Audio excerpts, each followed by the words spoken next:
So eventually I started going to church.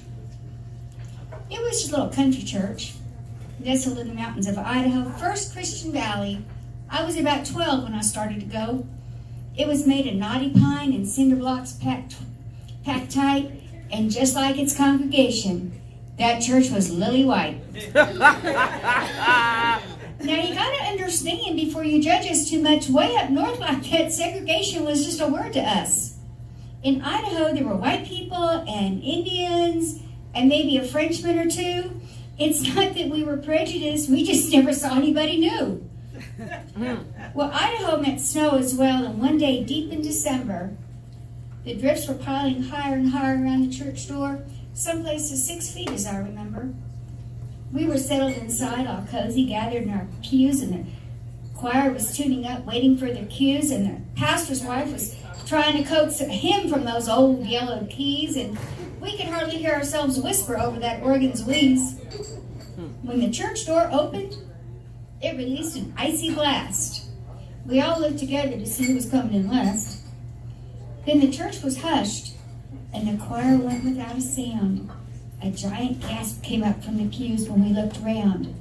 A man and his wife and 2 small kids, pretty normal as it goes. But this family was not strangers. These people were, my God, Martha, they're Negroes. I tore my stare from the family and looked around for the preacher and his wife. What happened next, I'm going to remember all the days of my life. The father said, "Excuse us, folks. We're kind of new in the neighborhood and didn't know where to worship and hoped you could help us if you could." That old pastor jumped down from that pulpit and came running down the aisle. His wife scampered right behind him, her arms open with a welcoming smile. "We'd be pleased to have you join us," he said in a voice so loud and clear. The pastor and his wife showed them to a pew and said, "Please, friends, we welcome you here."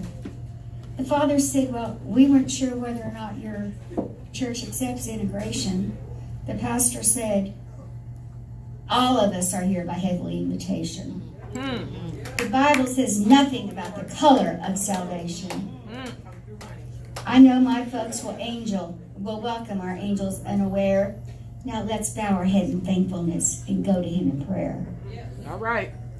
Well, after that service, our membership had grown. All of us paid heed to the seeds of love that were sown. As I grew up, I remembered that example set. I still try to greet each new person as a friend I haven't met. That little church in the mountains made an impression on me that would last. He and his wife were early teachers from my very long ago past. Oh, Lord. I'm telling you, she never fails. Each and every week is something else beautiful and touching. Thank you. Always.